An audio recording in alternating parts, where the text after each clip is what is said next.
5 दिसंबर 1872 को एक British ship डेलग्रेसिया Azores के किनारे से निकलकर अपनी मंजिल की तरफ लगभग 400 मील दूर जा चुकी थी और इसी बीच कैप्टन मोरहाउस और उनकी क्रू मेंबर को उनकी तरफ आती हुई एक नाव नजर आती है, जिसे देखकर वो बहुत ही ज्यादा चौंक जाते हैं क्योंकि ये नाव थी मेरी सेलेस्टी। क्योंकि यह सिर्फ 8 दिन पहले न्यूयॉर्क से जेनेवा के लिए उनके दोस्त कैप्टन बेंजामिन ब्रिग्स लेकर निकले थे, जिसे अब तक मंजिल पर पहुंचना था। वो डेलग्रेसिया के बीचों बीच क्या कर रही थी। कैप्टन मोरहाउस ने अपने दोस्त को सिग्नल भेजने की कोशिश की और उनसे बात भी करनी चाहिए, पर उनकी तरफ से कोई भी रिस्पॉन्स नहीं आया काफी टाइम तक।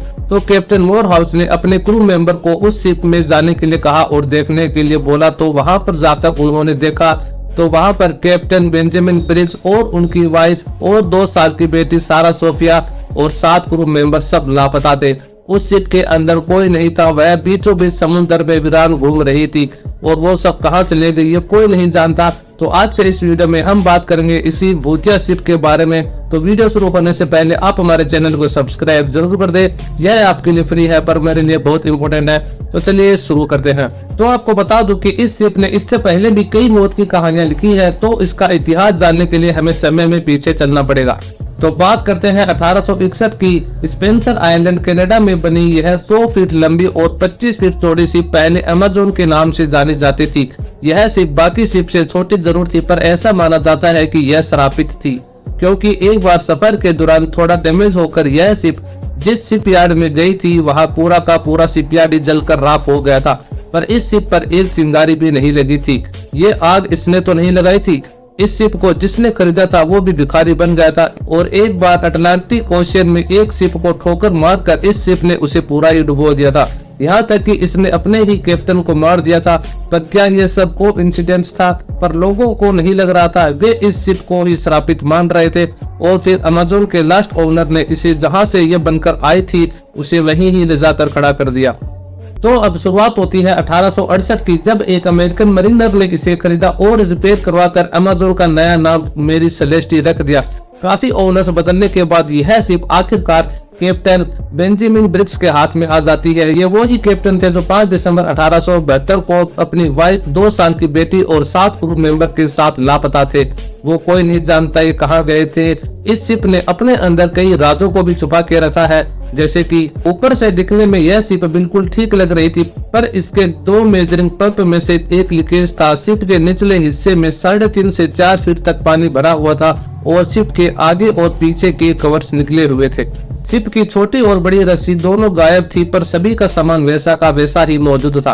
पर कैप्टन के रूम में कुछ सामान बिखरा हुआ था, जिसमें पाया गया कि कैप्टन के नेविगेशन इंस्ट्रूमेंट और शिप के पेपर दोनों गायब थे। यहाँ तक कि फ्यूल क्लीनिंग के लिए रखा हुआ 1700 बैरल इंडस्ट्रियल एल्कोहल कार्गो वो भी सही सलामत था।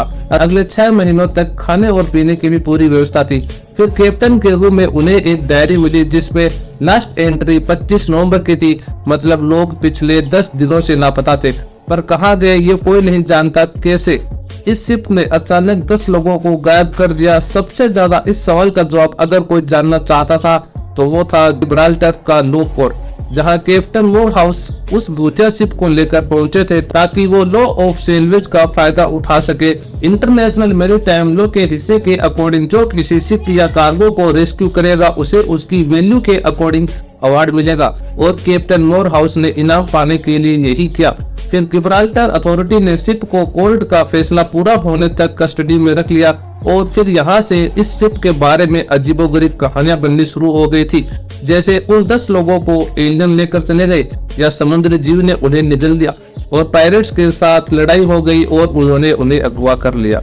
फिर 3 महीने बाद इस शिप को रिलीज कर दिया गया और कैप्टन मोरहाउस और उनके क्रू मेंबर्स को $8000 दिए गए। पर यह तो सिर्फ उस शिप का 1/6 हिस्सा ही था, जो कि आज के 1 करोड़ रुपए होते हैं। कैप्टन मोरहाउस को पूरे पैसे इसलिए नहीं दिए गए क्योंकि गिब्राल्टर लॉ कोर्ट में एक तरफ तो क्रू मेंबर का मर्डर होने की थ्योरी बन रही थी और दूसरी तरफ यह अफवाह फैल रही थी कि कैप्टन मोरहाउस और उनके क्रू मेंबर ने अपने दोस्त के शिप को बीच रास्ते में रुकवाया और उन सभी को एक एक करके मार दिया और फिर उन्हें पानी के अंदर फेंक दिया। फिर करोड़ों का इनाम पाने के लिए शिप को गिब्राल्टर लेकर आ गए। इसी वजह से उन्हें बहुत ही कम इनाम दिया गया था, क्योंकि कोर्ट भी इस मामले को लेकर सस्पेंस में था। पर यह मामला सच कभी भी साबित नहीं हो पाया। और अगली कहानी यह थी कि दोनों दोस्त ने साथ में मिलकर यह गेम खेला ताकि शिप के इंश्योरेंस मनी को दोनों हड़प ले और आपस में बांट ले, पर ये अफवाह थी। इस अफवाह को कोई भी सच साबित नहीं कर पाया।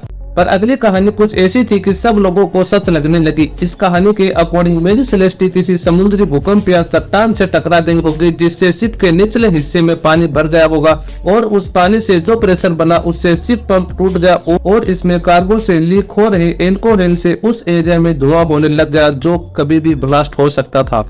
और ब्लास्ट से खुद को बचाने के लिए कैप्टन ने अपनी वाइफ, बेटी और 7 क्रू मेंबर के साथ छोटी लाइफ बोट निकाली और वो उसमें चले गए। पर इतने बड़े समुद्र में इस छोटी सी नाव का क्या होना था। उस छोटी नाव को वो रस्सी के सहारे बड़ी नाव से बांध कर रखते हैं और फिर वो रस्सी भी टूट जाती है। उसके बाद उन्हें समुद्र खा गया या वो समुद्र में भटकते रहे, कोई नहीं जानता। ये सिर्फ एक अफवाह थी। और कई लोगों ने तो मेरी सेलेस्टी के इस एक्सीडेंट का जिम्मेदार मेरी सेलेस्टी को ही बता दिया, क्योंकि जब ये शिप न्यूयॉर्क पहुंची तब सभी लोग इससे दूर भागने लग गए और न्यूयॉर्क में जिसने इस शिप को खरीदा था उसे भी आगे चलकर इस शिप को लॉस में बेचना पड़ा। और यह शिप 1879 में सेंट हेलेना बे पर पहुंची तो फिर से शिप के नए कैप्टन की मौत हो गई और फिर 6 साल बाद कुछ ऐसा होता है जो किसी ने सोचा भी नहीं था। कैप्टन जॉन पाकर ने इससे पैसे कमाने के लिए पहले तो $30,000 में इस कार्गो को इंश्योरेंस करवाया और मेरी सेलेस्टी को हाइटी के पास ले जाकर कैप्टन ने इस शिप को आग से जलाकर राख कर दिया।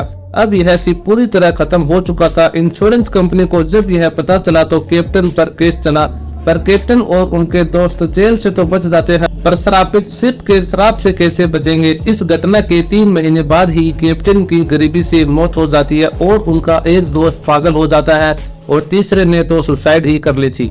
तो आप बताइए इस भूतिया शिप के बारे में आपका क्या कहना है, या फिर इसकी कहानी को ही ऐसे बताया गया है कि जैसे यह कोई सच में भूतिया या फिर श्रापित शिप है। कमेंट में अपनी राय जरूर बताना और इसी तरह की अमेजिंग वीडियो के लिए आप हमारे चैनल को सब्सक्राइब और वीडियो को लाइक जरूर कर देना। मिलते हैं अगली वीडियो के अंदर।